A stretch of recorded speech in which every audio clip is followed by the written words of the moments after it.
I'm Allison Bailey. This is Kristen Vails.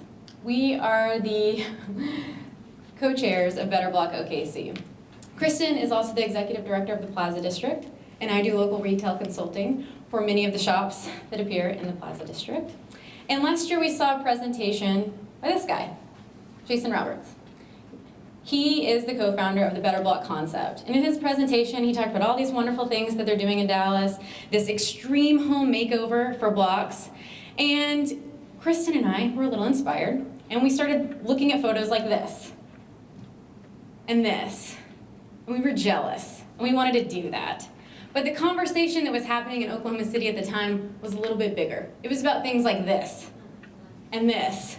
That's the Devon Tower. Kristen and I can't create the Devon Tower. But in our own neighborhoods, blocks and intersections, we're still looking like this, even with all this major progress happening. And this, and this, and this. I mean, we could go on and on. There are intersections all over Oklahoma City that look just like this. But our plates were full. And so we contemplated. And this project seemed so important that we were willing to move some of the things on our plate over and implant the first Better Block project in Oklahoma City.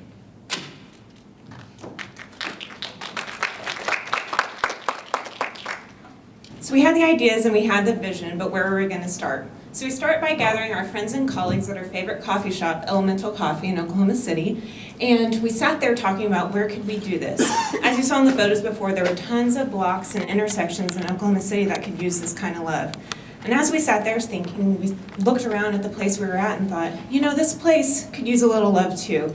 There were great businesses, the coffee shop, the yoga studio, and a restaurant, but there are a lot of vacant storefronts and not a lot happening, and this area could use a leg up. So we decided to do the first Better Block there at 7th and Hudson. So we started looking at the street and we thought, how much better could this street be with lighting and seating, most importantly, people? And so we used this image and put it on Twitter and Facebook and really started trying to share our story. And we also shared Jason Roberts' story and really laying out the vision for what it could be. We also started a Pinterest board because there were so many amazing things happening across the globe with DIY urbanism and creative and adaptive reuse. And so we were collecting these ideas and just sharing them and getting inspiration. So we decided to host our first meeting, and it was at 6 o'clock on a Tuesday. And I was getting really nervous because Allison and I had been working so hard, and by 6:15 no one had shown up. And I was getting really bummed out because how could we do this with just the two of us? Then Allison informed me that the meeting started at 6:30. And by 6:30, over 25 people had shown up, and I was so excited to see the buy-in, that people were excited about getting involved in this kind of project. And so thus started our Tuesday night work nights. And a lot of our volunteers are here in the room, so I'm so glad to see them. So every Tuesday night, the volunteers would get together and just work on projects to beautify the street, to make it better, problem solving. And this is where Allison and I really learned the value of divide and conquer. So we divided up the volunteers into groups based on interest, and they got together and they worked hard and they built these amazing projects. So this was the bike parking on the street, tied to a gas meter. It's really safe, right? So we had a bike team come in and look at how to make the street more bike friendly. Here you can see they're building a bike rack out of 3 pallets, also served as a bench. And by the event, you can see them in action here. There was over 30 bikes on the street. We still didn't have enough bike parking. It was amazing to see the bikes in action at the event.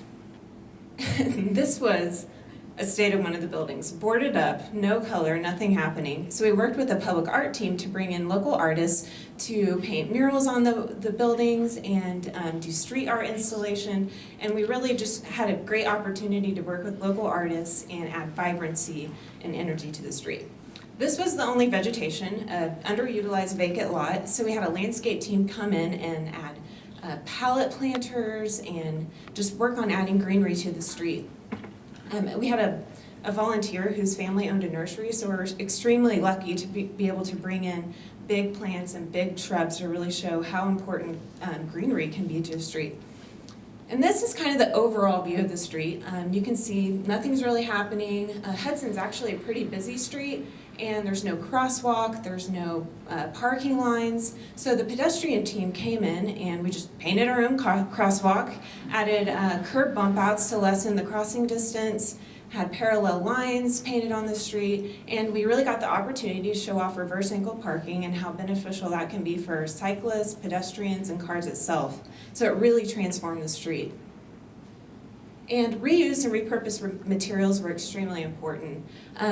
Our headquarters became filled with pallets, and more pallets, and free donations of scrap wood like this. But this is not just any scrap wood. This is actually the University of North Carolina's old gym floor, which means that Michael Jordan played on it.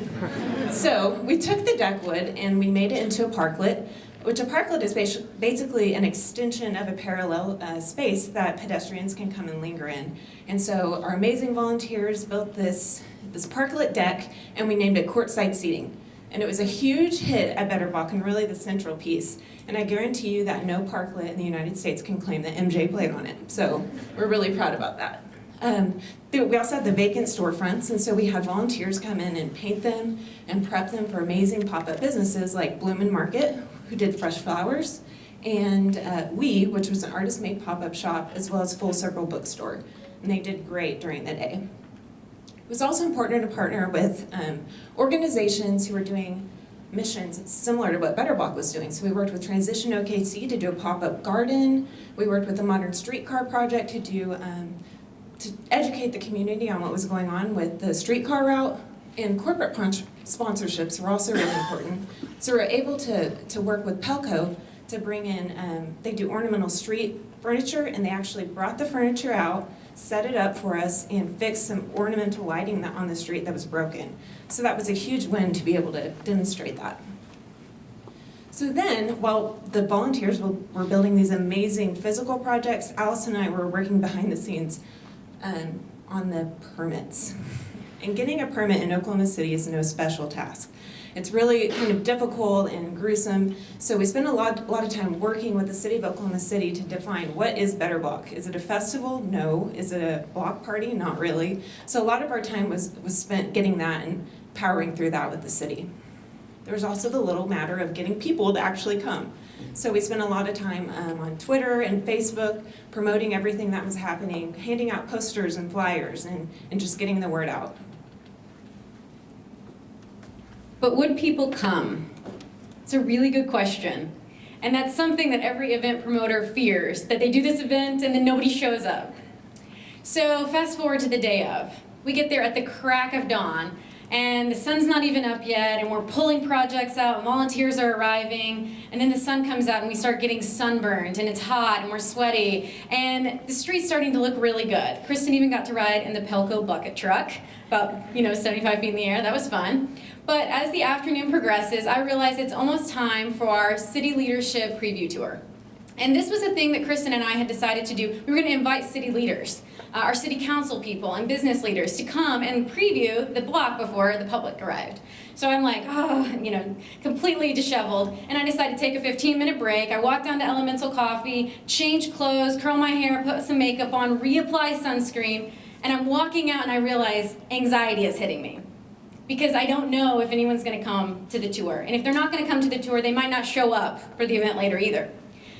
So I walk out the door, turn right on Hudson, and I see suits, business suits. And it was glorious. And I kept walking, and I turned right, and there's a whole group of suits. And they're standing in front of Full Circle, they're in front of the newsstand, and they're chatting, and they're ready for the tour. So we go on a tour of the street. We walk down the street, and we visit the Emerson Bottle Garden. Emerson High School, a local high school, had creatively developed this little vertical garden for us. And we turned the corner and we talked about how an existing awesome business like Cadence Yoga could still use some streetscape improvement with benches and extra seating and landscaping and a trash can. And we walked across the crosswalk and looked at the reverse angle parking, and we visited the streetcar station, and we visited all the pop-up shops. And then we walked down and we're getting ready to describe the interactive art to all of these city leaders that wouldn't understand it. And we turn around and they're using it, and they totally got it. And this is one of our councilwomen. She's writing that she loves reverse angle parking, and Councilman Greenwell is writing social interaction as something that he likes at Better Block. So the tour was a success, and that concludes, and people started showing up. The workday was over and the sun was setting, and the street got so crowded with people that cars were choosing not to go down it, even though we hadn't blocked it off. And street musicians were playing, and families were enjoying the food trucks. And as a retail person, it was really joyful to see someone walking down the street with a big brown bag full of produce from our farmer's market, and a bushel of flowers, and a little bag from Full Circle, and they're taking these things home with them to the neighborhoods. And it was really refreshing to see all of this.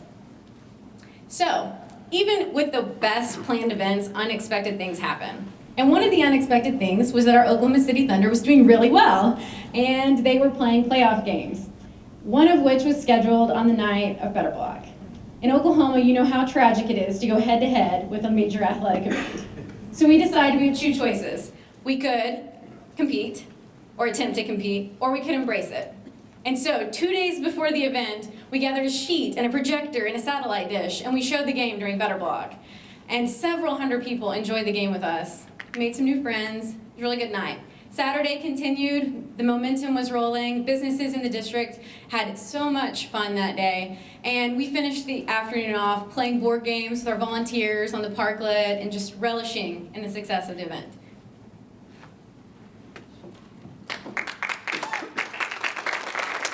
So it was a huge success. We were so excited with the community's response. So some of the takeaways that happened were some of the projects actually had a permanent home in the Plaza District where I work, so I could take care of them. So it really not only bettered that area, but it bettered 16th Street as well. And a lot of the things that I learned while working on Better Block, I'm applying every day in the Plaza District. So it was a great learning experience. One of the surprising, awesome things that happened was the City of Oklahoma City actually asked Allison and I to review their special event permit process, to which we gladly obliged to give them input on how to make that process simpler and easier.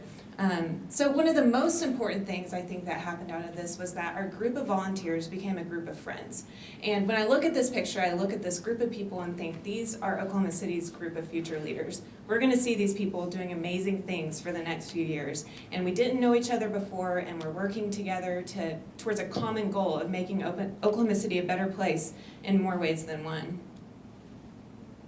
But Kristen and I also grew as leaders in this process, and we have a few takeaways for future leaders that want to do a project like Better Block. Don't be discouraged. Just because the Devon Tower was going up in Oklahoma City didn't mean that there wasn't still room for an event like ours. Divide and conquer. We couldn't have done it by ourselves, and nor should we have done it by ourselves. Dividing and assigning responsibilities and letting those people develop the projects on their own was a much better decision. Respect and value existing leadership. It's very important to wrap these people in that have been leading for many years. They have become advocates of some of the ideas that we showed them at Better Block, and they've kept the conversation going in an entirely different group of people than what we have kept the conversation growing in. Today's volunteers are tomorrow's leaders. Just since Better Block, we've seen the volunteers from our event doing awesome things in the community, and we now know about them because we're friends with these people. We have no doubts for the rest of our life we're going to be seeing these volunteers in leadership roles in the city. And finally, TED Talks are not just for entertainment. They are an opportunity. Kristen and I took an opportunity when we saw Jason present last year, and we hope that you guys take opportunities from these TED Talks to do something better in your community as well.